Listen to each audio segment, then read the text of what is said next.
it's Naomi, also known as Be More Energy. It's almost Thanksgiving, so it's time to make pie. Here we go. The beauty of homemade pie crust is that there are only 4 ingredients. The first thing we're going to do is put our flour and our salt into our food processor.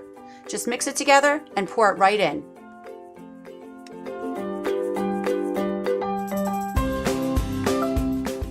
The next 2 ingredients to add to your homemade dough are vegetable shortening and ice cold water.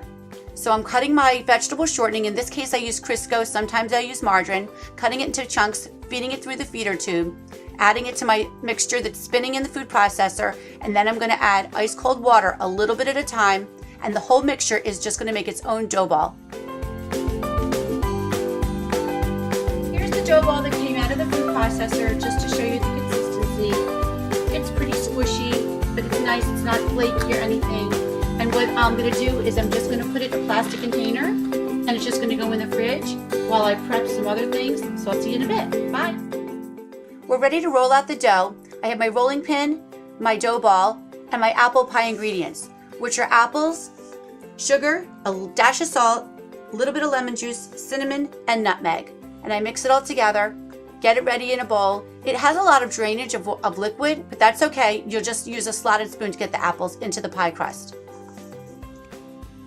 Okay, we're going to take our dough ball and we're going to split it into 2. One's going to be for the bottom and one's going to be for the top. Sometimes I just use my countertop and I flour it really well, and sometimes I use parchment paper or wax paper on the bottom.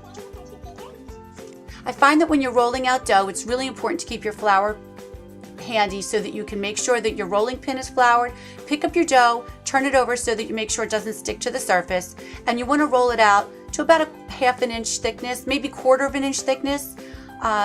So just keep on working with it, and if it starts to crack, just pick up the cracked pieces, blend them with the other pieces. Once you're ready to get your dough into the pie dish, what you're going to need is your rolling pin, you're going to need a little bit more flour, your pie dish, and you're going to need a little glass of water for any cracks. That's so you can mend them. You're also going to need a second person to help you. One way to get your pie crust into your pie dish is to lift the edges onto the rolling pin. You kind of scoot the edges up and get this is where you need your helper to roll the rolling pin under, and you roll the dough on top of it, and if the dough is springy enough, then you can just really pick it up off that rolling pin. This time it didn't work, so I'm going to show you the other way to get a pie crust into the pie dish.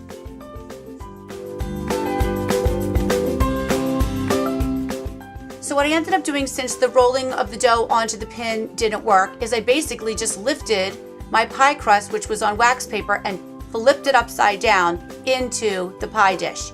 And as you can see, it really worked. It really just formed right inside. I really was careful taking that wax paper off, but it sunk right inside the pie dish.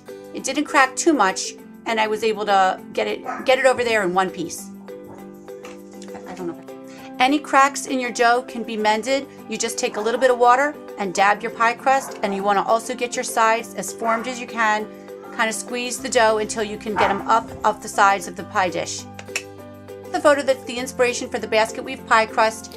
The dough is rolled out for the top. I'm ready to cut the strips and start weaving this basket weave crust. Cut the strips into about 1.5 inches thick.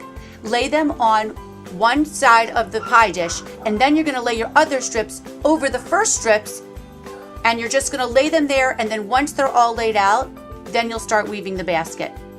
If it breaks off, which sometimes the strips break off, that's okay. Just use the shorter one for the shorter end of the pie dish. This is what the pie dish looks like when you have all the strips just laid on top of each other before they're woven. You're ready to make your basket weave pie crust. All you're going to do is take your strips and go over, under, over, under. Just lift your strips carefully. If they rip or if they have any kind of cracks, just take your little bit of water to mend them, and it's fine.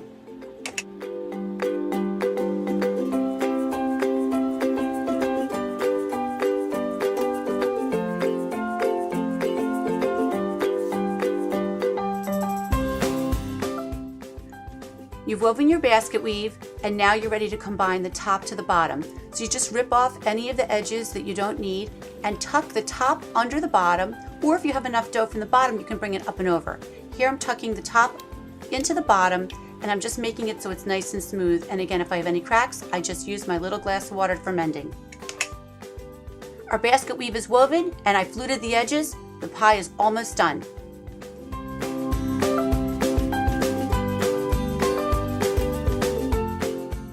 I like to brush egg on top of the pie. It makes the crust nice and brown.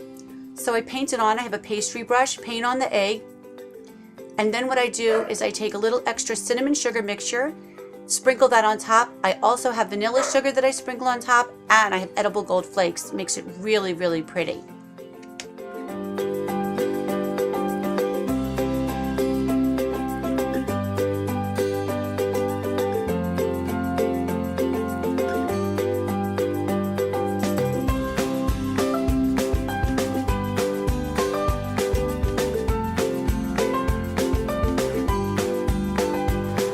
Look at the basket weave apple pie. It came out of the oven and it looks so pretty. I'm so excited about it.